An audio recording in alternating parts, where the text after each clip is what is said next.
오늘도 우리 사는 이야기 찾아주셔서 감사합니다. 사연자분이 보내주신 이야기 시작해볼게요.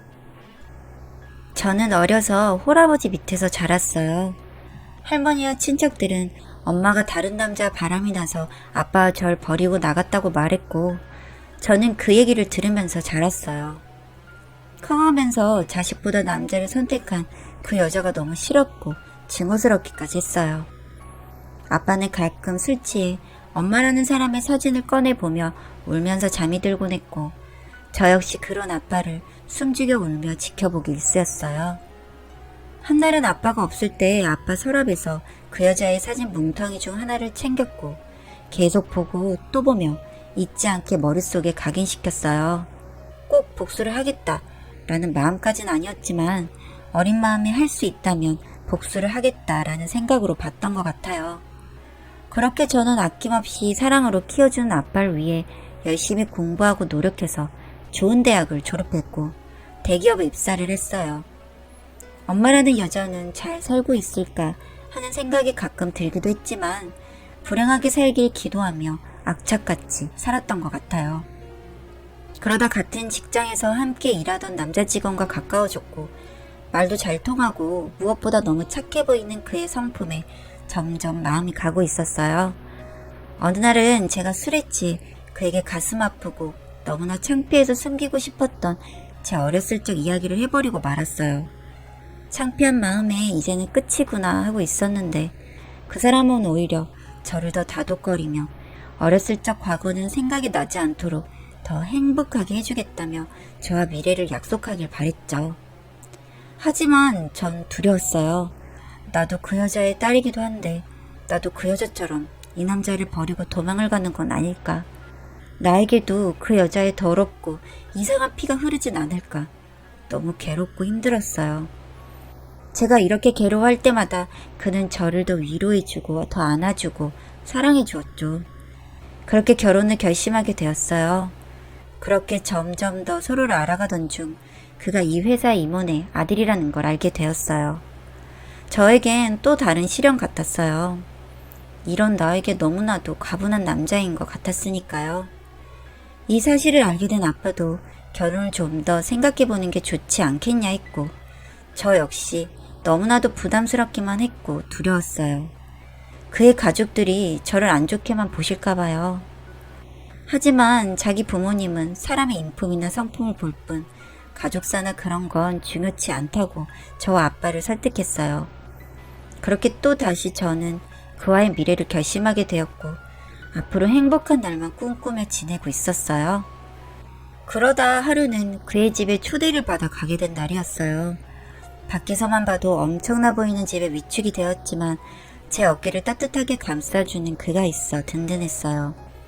그렇게 시부모님이 될 두 분께 첫 인사를 드리고 도란도란 즐겁게 얘기도 나누고 식사도 하면서 시간을 보냈어요. 정말 감사하게도 두 분은 제 가족 이야기는 아예 꺼내지도 않으시고 아버지 얘기만 조심스럽게 물어보시곤 하셨어요. 정말 너무 화목하고 사랑이 넘쳐 보이는 가족이라는 게 느껴질 정도였어요. 이제 나도 이렇게 완전한 가족이 생기는구나 라는 생각에 마냥 행복하기도 했지만, 아빠에게 많이 미안한 마음도 동시에 들었어요. 그렇게 차를 마시며 이야기를 나누고 있었어요. 한참 뒤 일하시는 아주머니께서 어머님께 자기 신랑이 지금 경찰서에 있다고 급히 가봐야 할 것 같다며 얘기를 하셨어요. 때마침 저도 곧 일어나려고 했던 찰나여서 그이와 함께 데려다 드리기로 했어요. 모셔다 드리는 차 안에서 궁금하진 않았지만 속상하셨는지 얘기를 털어놓으시더라고요. 결혼을 잘못했다, 벌 받는 거다, 술만 마시면 손찌검을 한다, 전과자다 등등. 지금도 사람을 때려서 경찰서에 잡혀있다 하시더라고요. 아주머니의 삶도 평탄치 않아 보여 마음은 조금 쓰였어요. 나중에 결혼을 하게 된다면 많이 도와드려야겠다라는 생각도 했죠. 그렇게 시간이 흘렀고 그의 집도 자주 왔다 갔다 하며 지냈어요. 그렇게 저희 결혼식 전날이 왔어요. 마지막으로 제 물건들을 정리하고 있는데 어렸을 때부터 안 버리는 물건을 모아둔 상자를 진짜 오랜만에 발견했어요. 중학교 들어가면서 공부한답시고 쳐다도 안 봤던 것 같아요. 옛날 생각도 나고 뭔가 가슴이 간질간질한 마음에 상자를 열어서 보기 시작했어요. 한참을 기분 좋게 추억을 떠올리며 보고 있는데 제일 밑에 정말 보기 싫었던 그 여자 사진이 있는 걸 발견했어요. 너무 오랜만에 본 사진이라 이상한 마음이 들었지만 자세히 보고 난 뒤 정말 너무 소름이 끼쳤어요. 저도 정말 바보같이 어떻게 이 사진 속 얼굴을 잊었을까요? 그렇게 잊지 않겠다고 머릿속에 기억하겠다고 했는데 이걸 잊다니. 그 사진 속 사람이 그 집에서 일하고 계시던 아주머니였어요. 나도 나지만 딸도 못 알아보는 그 엄마라는 사람도 소름 끼쳤고 앞으로 그 사람을 매일 보면서 살아야 한다는 게 더 괴롭고 싫었어요. 또 한편으로는 나와 아빠를 버리고 간 그 여자가 형편없는 남자를 만난 벌을 받은 것 같아 속이 후련하기도 했어요. 그래도 엄마라면 측은하고 가슴 아픈 마음이 드는 게 맞을 수도 있겠지만 학창시절에 바람난 여편네의 딸이라는 수식어를 달고 살았던 저라 그런 마음은 하나도 들지 않았어요. 무엇보다 앞으로 그 사람을 어떻게 보고 살아야 하는지 이 사실을 밝혀야 하는지 너무 고민이었어요. 일단 아빠에게는 말하지 않는 게 좋을 것 같아 얘기는 안 했지만 이 답답한 마음을 누구에게 털어놓고 싶었죠. 하지만 답답한 마음을 일단 숨겨두고 내일 있을 결혼식만 생각하기로 했어요. 그렇게 결혼식이 끝났고 신혼여행도 다녀왔어요. 머리가 복잡해 여행하는 내내 머리가 아팠지만 그래도 잘 다녀왔던 것 같아요. 그렇게 집으로 돌아가는 차 안에서 신랑이 된 그에게 물어봤어요. 그 일하시는 아주머니에 관해서 얼마나 일하신 건지, 그분 가족에 대해 아는 건 있는지, 어디 사는지, 어떻게 사는지 여러 가지를 묻고 있는데 물어보는 게 이상했는지 왜 묻냐고 물어보더라고요. 그래서 얘기를 했어요. 그 여자가 옛날에 날 버리고 간 엄마라고. 식 전날에 우연히 추억상자를 발견해 상자를 뒤져보는데 예전에 챙겨놨던 엄마 사진을 봤는데 아주머니였다고.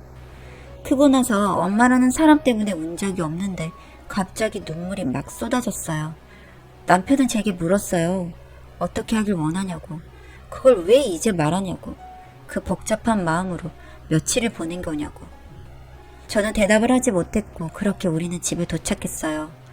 안절부절 못하는 절 보고 남편은 오늘은 아빠가 있는 집으로 가자고 말해줬어요. 너무나 고마웠어요. 아직은 그 사람과 얼굴을 마주할 자신이 없었거든요.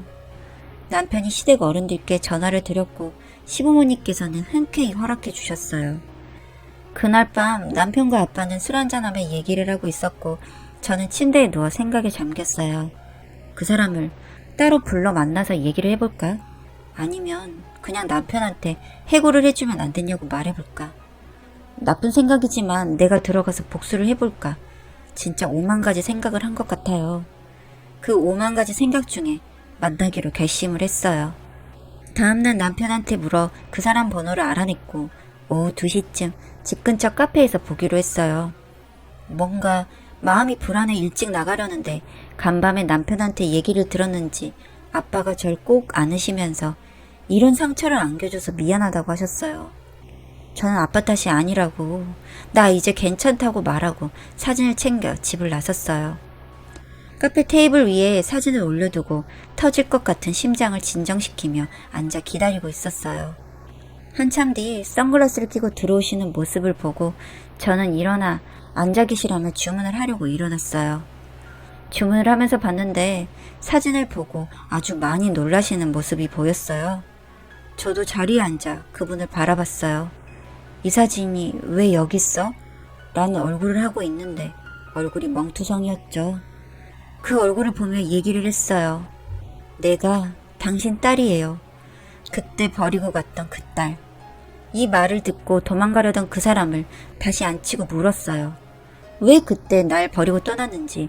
그때는 자기도 너무 어렸고 지금 이 남자한테 뭔가 홀린 것 같았다라고 하더라고요. 너무 한심하고 어이가 없었어요. 그러면서 자기가 얼마나 힘들게 살았고 고통받으면서 벌받으면서 살았다고 얘기하는데 참 가슴이 아프더라고요.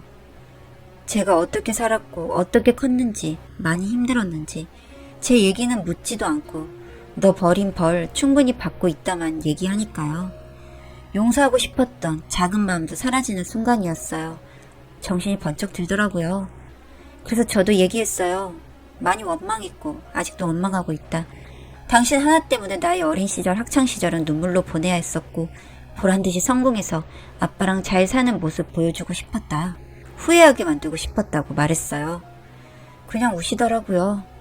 그래서 앞으로 벌 더 받으시라고 아빠랑 내 가슴에 대못 박은 죄 그 쓰레기 같은 인간 옆에서 다 받으시고 그렇게 사시라고 얘기하고 집에서 조용히 나가달라고 말했어요. 그게 마지막으로 엄마 노릇하는 거라고. 조용히 고개만 끄덕이시더군요. 그렇게 하루가 지났고 저희는 시댁으로 들어왔어요.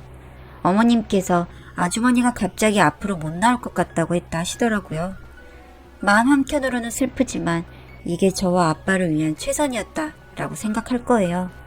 다음 생엔 좋은 어머니로 태어나 주시길 바라면서요.